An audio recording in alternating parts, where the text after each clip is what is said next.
This is OwlUp, where learning happens in minutes, not hours. For a deeper journey, explore all our courses at owlup.co. Now, let's dive in.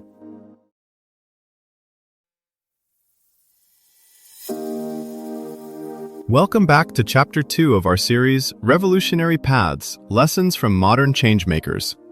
In this episode, titled Principled Stands That Changed the World, we're going to explore how bold, principled decisions have shaped history and inspired movements around the globe. So, let's dive in and discover the power of standing up for what's right. A woman refuses to stand up on a bus. A Finn lawyer walks toward the sea to collect a handful of salt. On paper, these are tiny acts, almost trivial, yet history pivots on them. How does one ordinary no bend the arc of entire nations? That's what we're exploring today. Those world-shaping refusals didn't work because history got lucky or because their protagonists were superhuman. They worked because they hit a very specific nerve in their societies, a felt sense that this crosses a line, combined with the shock of watching someone pay a visible price rather than step back. Social psychologists call this principled defiance. When people see someone accept real consequences for a moral boundary, they're far more likely to update their own standards and join in. It's less like a private opinion and more like pulling a fire alarm in a crowded building. Suddenly, everyone has to decide whether to keep pretending nothing's wrong. In the episodes ahead, we'll dig into how context, cost, and clarity of principle turn a lonely stand into a tipping point, and how that pattern shows up far beyond famous protest movements. Today, we'll zoom in on a less glamorous detail: timing and visibility. The same act can fizzle or explode depending on when and where it happens and who's watching. Rosa Parks wasn't the first to resist bus segregation. Her stand landed when local organizers, churches, and lawyers were poised to move.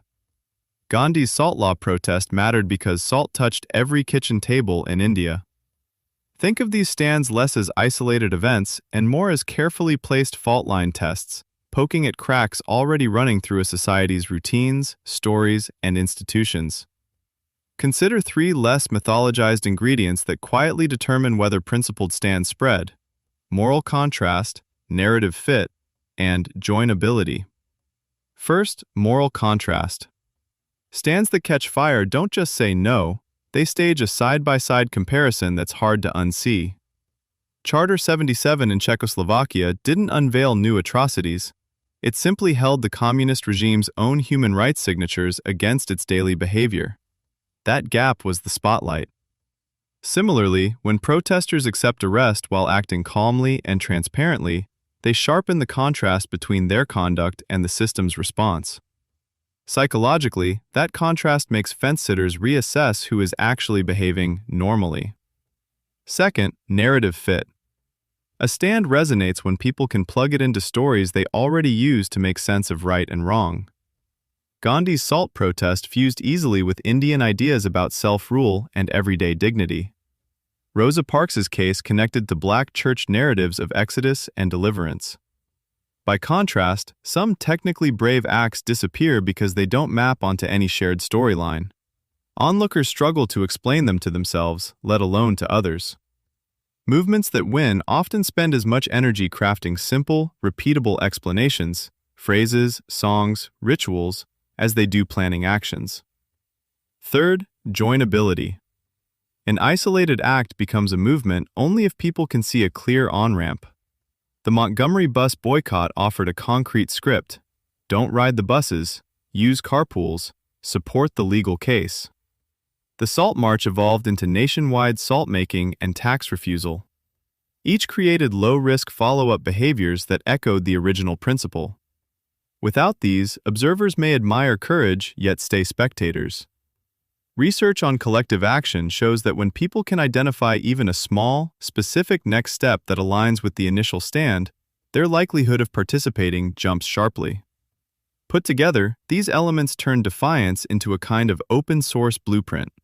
The initial actor draws the line, but everyone else can see where to trace their own version, at their own scale and risk level, without asking permission.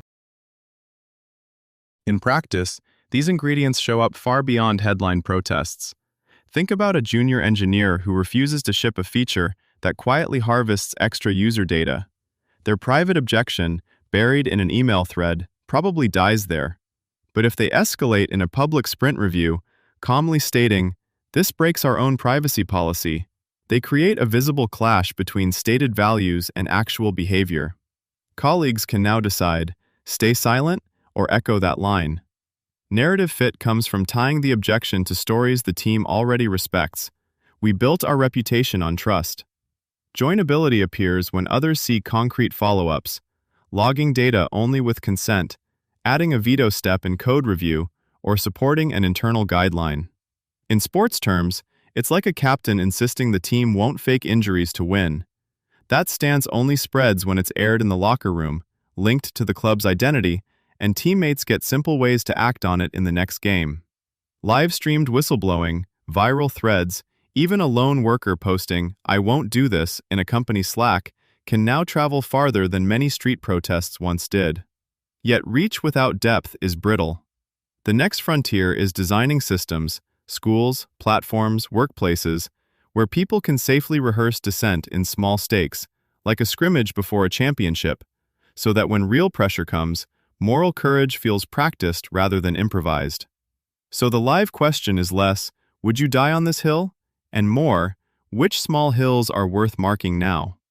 Your challenge this week, spot one moment, a meeting, message, or policy, where a quiet compromise bothers you. Don't fix everything, just name the line out loud once. Think of it less as a grandstand and more as placing the first brick of a new path.